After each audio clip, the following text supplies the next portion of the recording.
জাহান্নামের সর্বোচ্চ ও ভয়ঙ্কর স্তর। সেখানে থাকবে কারা জানেন? যারা নামাজকে তুচ্ছ করেছে, যারা জেনে শুনে গুনাহ করেছে, যারা মানুষের চোখে ভালো কিন্তু আল্লাহর কাছে মিথ্যাবাদী। সেখানে আগুন শুধু দেহ পোড়াবে না, আগুন ঢুকে যাবে চোখে, কানে, হৃদয়ে।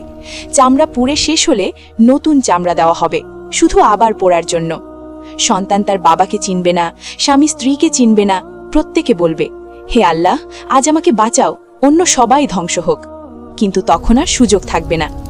আজ যে চোখে হারাম দেখছো, আজ যে মুখে মিথ্যা বলছো, আজ যেই হৃদয় আল্লাহকে ভুলে আছে, এই হৃদয়ই সেদিন আগুনে কাঁদবে।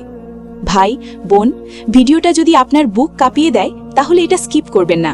এখনই লাইক দিন, যেন এই সতর্কবার্তা আরও মানুষের কাছে পৌঁছায়। কমেন্ট করুন, হে আল্লাহ, আমাদের মাফ করে দিন। আর সাবস্ক্রাইব করুন, হয়তো এই একটি ভিডিওই আপনারও আমার জাহান্নাম থেকে বাঁচার কারণ হয়ে যাবে।